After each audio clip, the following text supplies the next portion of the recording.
বাংলাদেশের ইতিহাসে এত সুবিধা কোনোদিন অপোজিশনকে দেওয়া হয়নি। আমি কিন্তু 3 বার মেম্বার অফ পার্লামেন্ট 96, 2001 এবং আমি কিন্তু 2001 থেকে 2006 পর্যন্ত যখন মেম্বার অফ পার্লামেন্ট ছিলাম তখন কিন্তু এত সুবিধা পাইনি। আজকে আমাদের স্ট্যান্ডিং কমিটিতে 2 জন স্ট্যান্ডিং কমিটির চেয়ারম্যান বিরোধী দল থেকে করা হয়েছে, অতীতে কখনো এটা করা হয়নি। আজকে পার্লামেন্টে বিএনপি সবচেয়ে প্রথমে কি বললো যে তাদের সামনের সিটে তাদেরকে বেশি জায়গা দিতে হবে।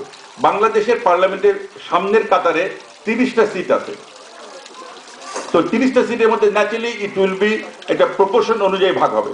তো আজকে বিএনপির টোটাল সিট 30টা, তো 30টা সিট যদি বিএনপি পেয়ে থাকে তাকে আমরা কটা দিতে পারি। প্রাক্তন প্রধানমন্ত্রী বেগম জিয়া তিনি কিন্তু প্রায় 2 ঘন্টার মতো বক্তব্য দিয়েছেন, 1 ঘন্টা 53 মিনিট অথবা এরকম সময় বক্তব্য রেখেছেন। সুতরাং এখানে এই কথা বলার কোনো অবকাশ নাই যে তারা যখনই এসে তাদেরকে বক্তব্য দেওয়ার সুযোগ দেওয়া হয়নি। আরেকটা বিষয় হয়তো প্রাক্তন প্রধানমন্ত্রী বেগম জিয়া তিনি কিন্তু প্রায় 2 ঘন্টার মতো বক্তব্য দিয়েছেন, 1 ঘন্টা 53 মিনিট অথবা এরকম সময় বক্তব্য রেখেছেন। সুতরাং এখানে এই কথা বলার কোনো অবকাশ নাই যে তারা যখনই এসে তাদেরকে বক্তব্য দেওয়ার সুযোগ দেওয়া হয়নি। আরেকটা বিষয় হয়তো তত্ত্বাবধায়ক সরকারের ব্যাপারেও কিন্তু আমাদের অবস্থা খুব স্পষ্ট। পৃথিবীতে এই মুহূর্তে তত্ত্বাবধায়ক সরকার কিন্তু বাংলাদেশ ছাড়া পৃথিবীর কোন জায়গায় তত্ত্বাবধায়ক সরকার বলে কোনো সরকার নেই। পৃথিবীর সব জায়গাতেই, প্রতিটি দেশে, আমেরিকাতেও বিগত 3 মাসের মধ্যে তারা কি ধরনের কর্মকাণ্ড করবে এটা মানুষ জানতো না, যার জন্য ইকোনমি নিতে গেছে। বিদেশে আমাদের ভাবমূর্তি নষ্ট হয়েছে যে বাংলাদেশে এই মুহূর্তে একটা আনইলেক্টেড সরকার রাষ্ট্র পরিচালনা করছে। এবং সর্বোপরি যদি আমরা দেখি তত্ত্বাবধায়ক সরকার অধীনে যে নির্বাচনটা হয়েছে সেই নির্বাচনটা কিন্তু যারা হেরে গেছে তারা মেনে নেয়নি। 96-তে যখন তত্ত্বাবধায়ক সরকারের অধীনে নির্বাচনে আওয়ামী লীগ জিতলো তখন বিএনপি কি বলেছিল যে এই নির্বাচন আমরা মানি না। 2001 সালে যখন তত্ত্বাবধায়ক সরকার অধীনে নির্বাচন হলো এবং বিএনপি জামাত জিতলো আমরা কি বলেছিলাম যে এই সরকারে এই নির্বাচনে সূক্ষ্ম কারচুপি হয়েছে। আর 2008 সালে যে নির্বাচন হয়েছে সেই নির্বাচনে যখন আবার আমরা জিতলাম তখন বিএনপি বলেছে এই নির্বাচন মানি না। সুতরাং তত্ত্বাবধায়ক সরকারের অধীনে নির্বাচন হলেও কিন্তু যারা হেরে গেছে তারা কিন্তু সেই নির্বাচনকে মানেনি। So with all this experience at our hand, we thought that it's of no need that পুনরায় এই একই ধরনের তত্ত্বাবধায়ক সরকার আমরা গঠন করি। এই জন্যই পৃথিবীর অন্যান্য যে কোনো রাষ্ট্রের নিয়ম অনুযায়ী বা তাদের পদ্ধতি অনুযায়ী আমরা অন্তর্বর্তীকালীন সরকার হবে। কিন্তু আমি আপনাদেরকে একটা জিনিস জানাতে চাই, নির্বাচন কিন্তু অন্তর্বর্তীকালীন সরকার এটাকে কন্ডাক্ট করবে না, নির্বাচন কন্ডাক্ট করবে নির্বাচন কমিশন। আনফর্চুনেটলি অতীতে নির্বাচন কমিশনকে সবসময় সরকারের অধীনস্থ একটা কমিশন করা হতো। আপনারা দেখে ওকে তো সুতরাং আমরা দেখতে পাচ্ছি যে নির্বাচনটা কন্ডাক্ট করবে নির্বাচন কমিশন। এবং এবার আপনারা দেখেছেন বাংলাদেশের ইতিহাসে সব থেকে গণতান্ত্রিক ভাবে নির্বাচন কমিশনকে একটা সার্চ কমিটির মাধ্যমে গঠন করা হয়েছে। তো আমি আশা করি আমি আর বক্তব্যকে দীর্ঘায়িত করবো না। আমি আপনাদের মনে যেসব প্রশ্ন ছিল কিছুটা কোয়ারি মানে ক্লারিফাই করার চেষ্টা করেছি, বাট ইফতারের পরে যদি আপনারা মনে করেন we can discuss a little bit more. But finally আমি আপনাদেরকে আবার অনুরোধ করব,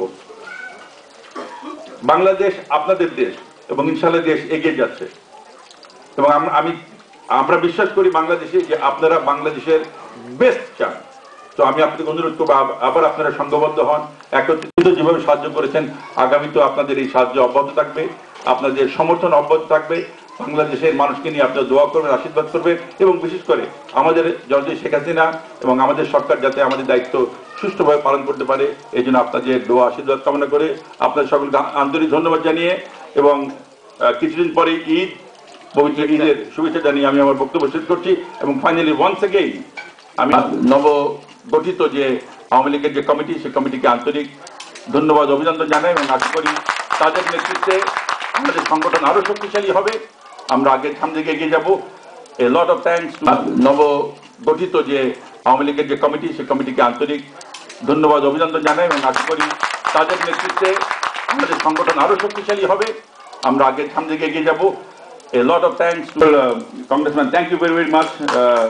We have an excellent relation, as I have already discussed with you, that we have an excellent Congressman. Thank you very, very much. We have an excellent relation, as I have already discussed with you, that we have an very much value the the cooperation that we have between the two countries, and I am absolutely sure. আমরা যাই এরকম প্রবাসী মানে আপনার এই পর্যটন মন্ত্রণালয় এরকম কোনো সেল নাই যারা আমরা যখন আমরা যাই আমাদের নির্দিষ্ট সময়ে আমরা দেশে যাই। আপনার উত্তরটা আমি এতটুকু বলবো যে অ্যাকচুয়ালি আমরা মনে করি পর্যটন মন্ত্রী হিসাবে আমি দায়িত্ব নেওয়ার পরেই আমি ভেবেছি যে পর্যটনকে আরও বিকশিত করার জন্য আমাদের দেশের যে ট্যুর অপারেটররা আছে in the private sector, they should take the lead. গভর্নমেন্টের দায়িত্ব হবে তাদেরকে পূর্ণ সহযোগিতা করা with policies, and accordingly you must have seen আমরা কিন্তু অলরেডি অন অ্যারাইভেল ভিসা অনেক ইজি করে দিয়েছি, এবং আমি আশা করছি আগামী কয়েক মাসের মধ্যে আমরা আরও বেশি, ইতিমধ্যে সকল আমেরিকা এবং ইউরোপকে কিন্তু আমরা অন অ্যারাইভেল ভিসা দিচ্ছি ট্যুরিস্টের জন্য যদি যায়। বাকি দেশগুলোকে দেওয়া যায় কিনা সেটা আমরা ব্যবস্থা করছি। ইনফ্রাস্ট্রাকচারগুলি আমরা ডেভেলপ করছি, এবং এই যে আমাদের পৃথিবীতে প্রায় 12টা দেশের মেলাতে আমরা অংশগ্রহণ করছি, যাতে আমাদের ট্যুর অপারেটররা বিদেশে গিয়ে দেখতে পারে যে অন্যান্য দেশে ট্যুরিজম সেক্টরের উন্নতিটা কীভাবে করা হলো। তো আমি যেটা আপনাকে বলতে চাচ্ছিলাম ফাইনালি, যে সরকার ট্যুরিজম সেক্টরের উন্নয়নের জন্য প্রাইভেট সেক্টরকে সম্পূর্ণ সহযোগিতা করছে এবং আগামীতে সহযোগিতা করবে, যাতে just like garments industry tourism সেক্টরটা যেন প্রাইভেট সেক্টর লেড গ্রোথ হয়, সেটা আমাদের উদ্দেশ্য।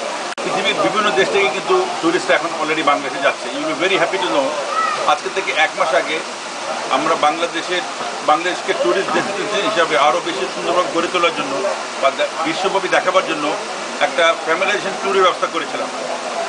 স্পেন, জার্মানি এবং জাপান থেকে 5 জন করে 15 জনকে আমরা দাওয়াত করেছিলাম বাংলাদেশে। They came and stayed with us for 7 days, এবং বাংলাদেশের পৃথিবীর বিভিন্ন দেশ থেকে কিন্তু ট্যুরিস্টরা এখন অলরেডি বাংলাদেশে যাচ্ছে। You will be very happy to know, আজকে থেকে 1 মাস আগে আমরা বাংলাদেশকে ট্যুরিস্ট ডেস্টিনেশন হিসাবে আরও বেশি সুন্দরভাবে গড়ে তোলার জন্য বা বিশ্বব্যাপী দেখাবার জন্য একটা ফ্যামিলাইজেশন ট্যুরের ব্যবস্থা করেছিলাম। স্পেন, জার্মানি এবং জাপান থেকে 5 জন করে 15 জনকে আমরা দাওয়াত করেছিলাম বাংলাদেশে। They came and stayed with us for 7 days, এবং বাংলাদেশের বিভিন্ন দেশ থেকে 1000 বছর আগে কিন্তু বাংলাদেশ থেকে অতীশ দীপঙ্কর গিয়েছিল চায়নাতে। So Bangladesh is not a new tourist destination. আজকে থেকে 1000 বছর আগে কিন্তু বাংলাদেশ থেকে অতীশ দীপঙ্কর গিয়েছিল চায়নাতে। So Bangladesh is not a new tourist destination. আজকে থেকে 1000 আমরা কবে নাগাদ আমরা আশা করি যে আমাদের বাংলাদেশ বিমান আবার নিউ ইয়র্কে ফিরে আসবেন, যেহেতু আমাদের যে বাংলাদেশের বিজনেসগুলো, আমি রিসেন্টলি নিউ ইয়র্কে এসেছি, ওখানে অ্যাবাউট 300,000 বাংলাদেশি। আপনি জানেন যে মোস্ট অফ দ্য পিপল আছেন আমরা কবে নাগাদ আমরা আশা করি যে আমাদের বাংলাদেশ বিমান আবার নিউ ইয়র্কে ফিরে আসবেন, যেহেতু আমাদের যে বাংলাদেশের বিজনেসগুলো, আমি রিসেন্টলি নিউ ইয়র্কে এসেছি, ওখানে অ্যাবাউট 300,000 বাংলাদেশি। আপনি জানেন যে মোস্ট অফ দ্য পিপল